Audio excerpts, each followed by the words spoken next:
Well, today we are going to be diving into the last chapter in this series called Second Class Citizens. We've been talking about how we are connected with the least and the lost and the left out in this world.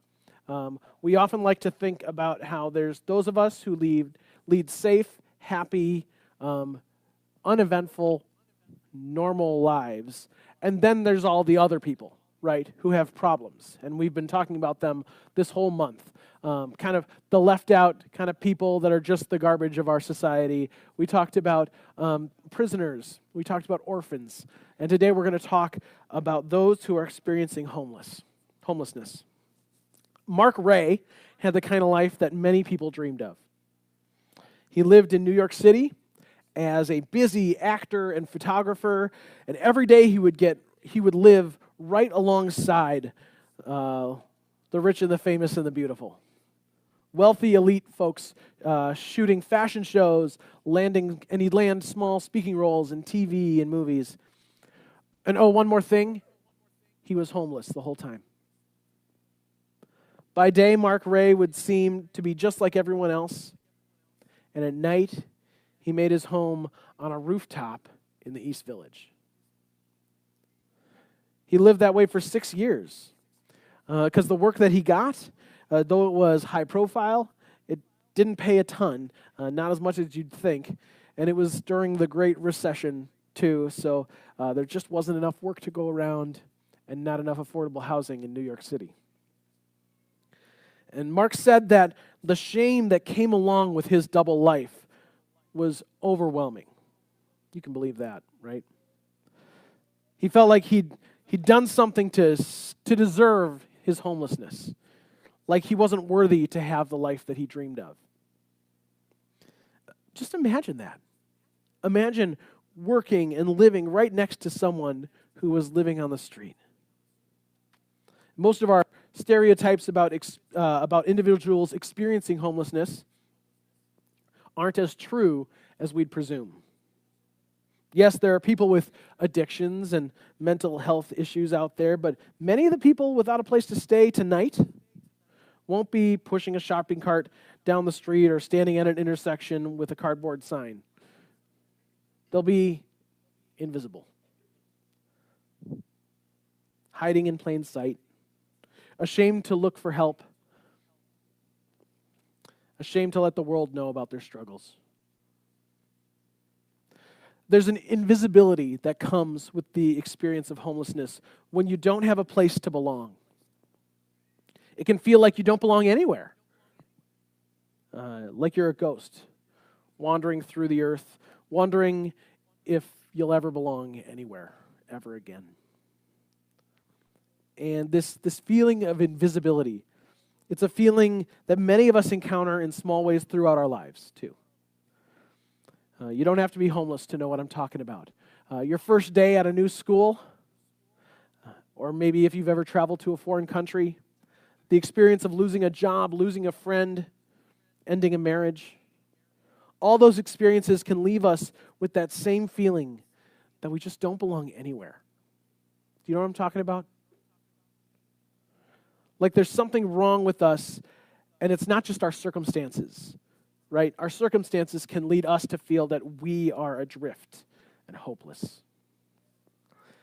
And that's a theme that the Bible keeps coming back to again and again. If you remember the Exodus story, you'll recall the Hebrew people, the people through whom God is telling God's story in the Bible. And they're escaping from slavery in Egypt. And so they cross through the Red Sea, and God swallows up Pharaoh's army in the water behind them. Miracle of miracles, right? This is a really big deal. This is like the story that is the axis point for all of the Old Testament. And so they're standing there with water behind them and wilderness in front of them. And they look around at each other and they just kind of mutter, "Oh, okay, now what?" For 40 years, they wander through the desert, homeless nomads, searching for a place to belong. That homelessness is built into the fabric of our own Scripture. Do you ever stop to think about that? And that's why when you get to the book of Leviticus, just the next book in the Bible after Exodus, when they've found a home and they're starting to write laws that will govern their new home, they write this. Listen to this from Leviticus. Not your favorite book of the Bible. That's okay. We're reading it today. It says, "You must treat the outsider as one of your native-born people, as a full citizen, and you are to love him in the same way you love yourself. For remember, you were once strangers living in Egypt. I am the Eternal One, your God." So right here in the most rule-based, tribal, brutal era in the history of the Bible, they're writing these laws that obligate everyone in the community to welcome others into their homes. And not just strangers who look like them and talk like them, but strangers who come from different tribes, different countries, who speak different languages, follow different customs, even worship different gods. Welcome them all in. And that theme of welcome, hospitality, that's a thread that's woven into the fabric of our Bibles too. God is insistent that we make every effort to extend ourselves, to include, to provide, and to love those who go without. It's no small footnote in the Bible. It's one of the main things. Here's another example, and it's from today's reading in Isaiah. Isaiah is a prophet who lived in a politically tumultuous time.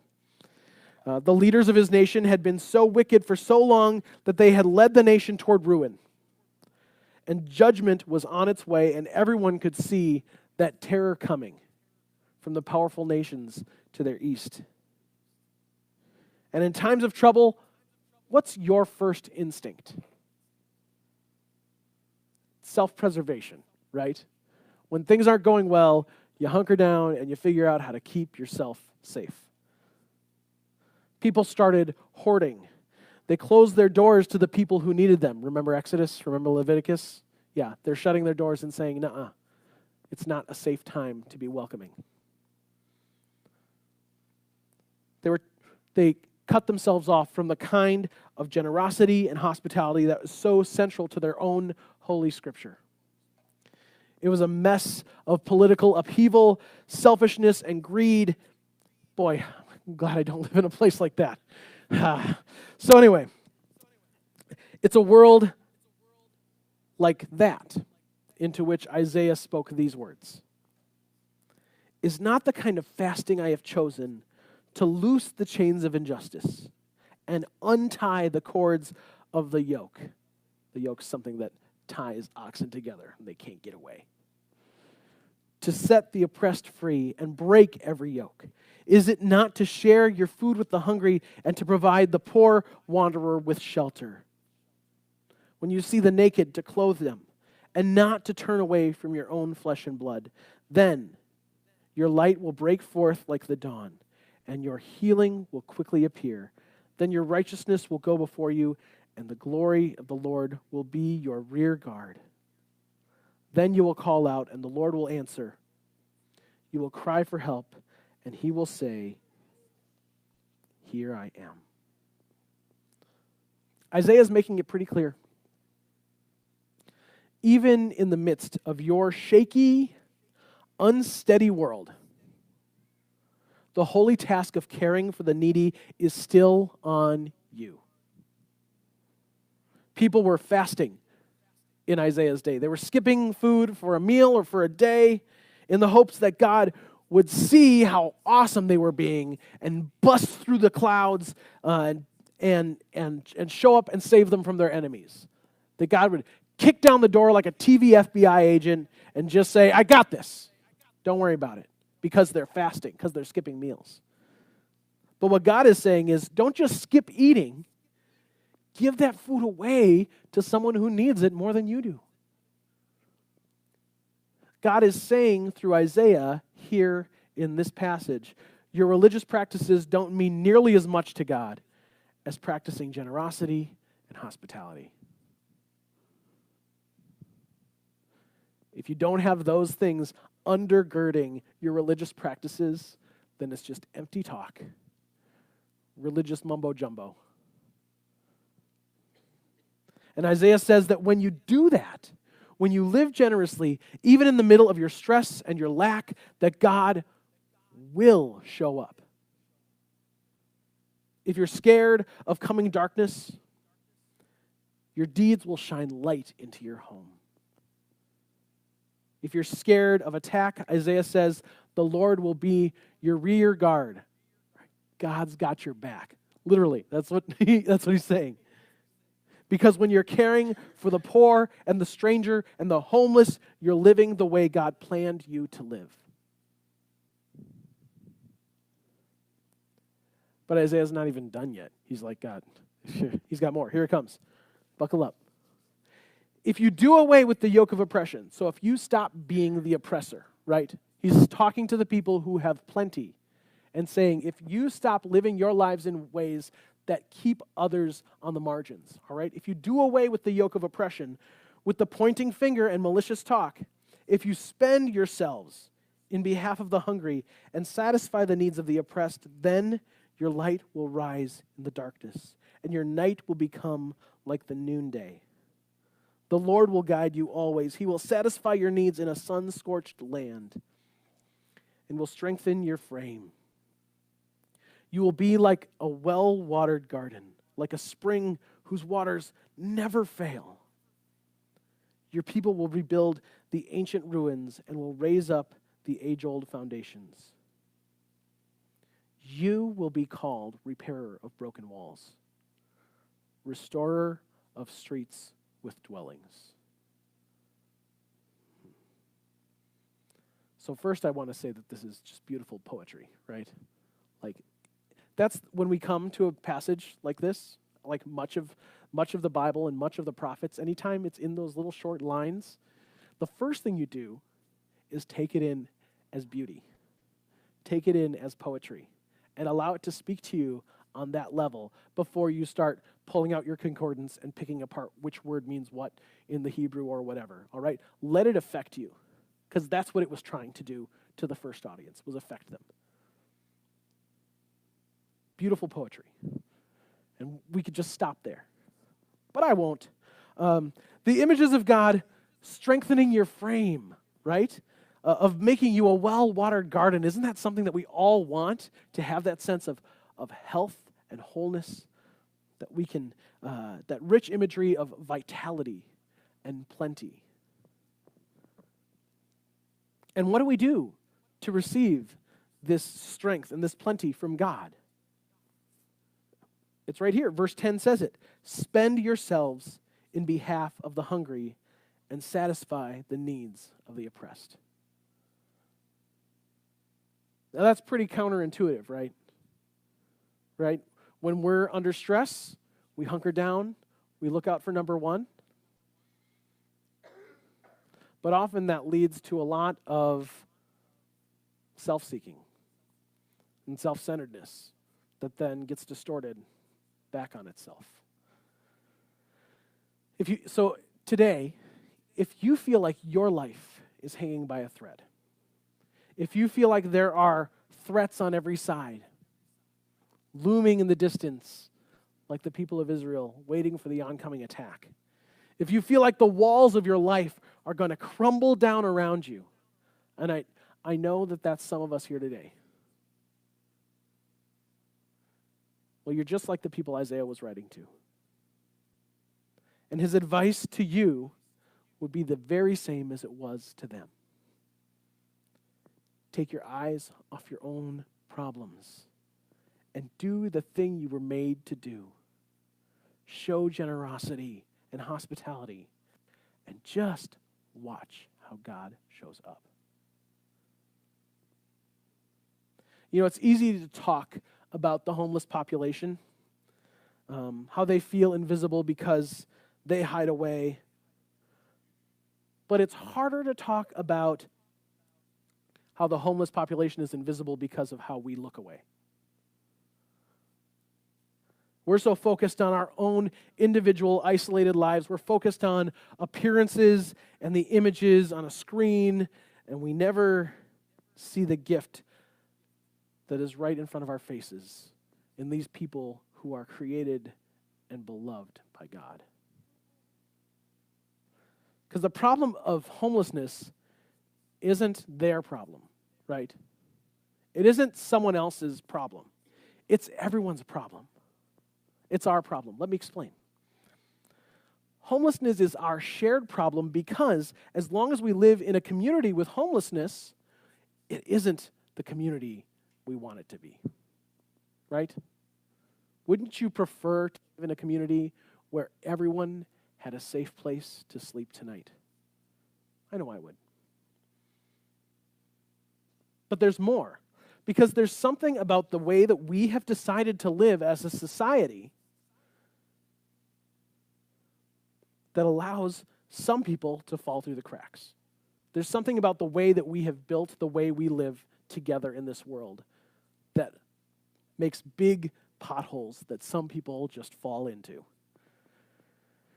We assume that the problem lies somewhere over there with those people and the choices that they made and the dumb luck that landed them in this pickle. And I think it's a whole lot more than that, actually. We live in a society with homelessness because we still haven't learned this simple lesson from Isaiah. The lesson that when we offer care, we find that we're cared for. When we show love, we get love in return. When we offer hospitality, we discover that we're home. And that's why I'm super excited about this. I was just waiting to tell everybody this Sunday about this. We aren't just doing any old Christmas Eve this year. Christmas Eve, as you may know, is the day when churches typically, they pull out all the stops. Actually, do you know that word, pull out all the stops, is a reference to the organ? Yes, a church organ. And you pull out all the stops, so it's just as big and loud as it can possibly be. There's little stops that yep, that's where it comes from. So churches literally pull out all the stops, but then they also put on the big show, right? They'll pull out the bell choir and all the different choirs for to create the biggest production they can, or if it's a different kind of church than that, they bring in an extra fog machine. Christmas is the day that churches go all in because they know that people are going to show up. And some of them for the first time. And so they want people to have a great experience and to come back. And that's awesome for some churches. That's good enough. That's good enough for some churches. That's what churches typically do, but in case you haven't noticed, we aren't very typical. So that's why we aren't going for production value on Christmas Eve. Instead, we're going to hold our Christmas Eve service at Stepping Stone Housing Services in Anoka, a homeless shelter. We're offering this service to the people who live there, our neighbors who live there, to let them know that they matter and that they are exactly the kind of people that God came into the world for on that first Christmas. We're going to bring them together. We're going to bring them the hope of the Christmas story, sing Christmas carols together, and we're also going to serve dinner that night. So if you'd like to participate in that service or help serve dinner, come talk to me. I'm easy to find. All right. Talk to me after the service, and we'll have us sign up next week. All right. So here's what we were thinking. I was talking with leaders as we were pulling this event together. And we figured that if Jesus could come into the world in transitional housing, right? A barn in Bethlehem, a few days' walk from his hometown, right? If Jesus could come into the world in transitional housing, then Jesus can be found there on Christmas too. In fact, those who are living at Stepping Stone right now probably understand that first Christmas better than you or me. because their life situation puts them so close to the story of that first Christmas. They know what it means to be cold and without a place to stay. They know what it means to be lost and without a home. And I can't tell you how much I'm looking forward to this Christmas Eve and to celebrating Christmas, the coming of God's love into the world in a human form. I want to celebrate that with them. To discover again that there is no them, right? There is no them across the street or across the world who's so very different from me that I don't have to worry about what's going on in their lives. All people are included in the one family of God. There is no them. There is only us. One big us. Homelessness is a sign that this world is not as it should be.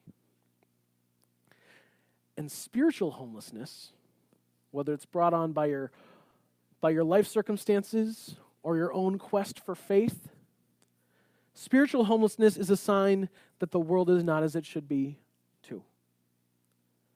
We all share that experience, whether inwardly or outwardly, and however you feel about your own belonging in this world, there's good news for you. Here's the good news you've been looking for. You already belong. You're already included.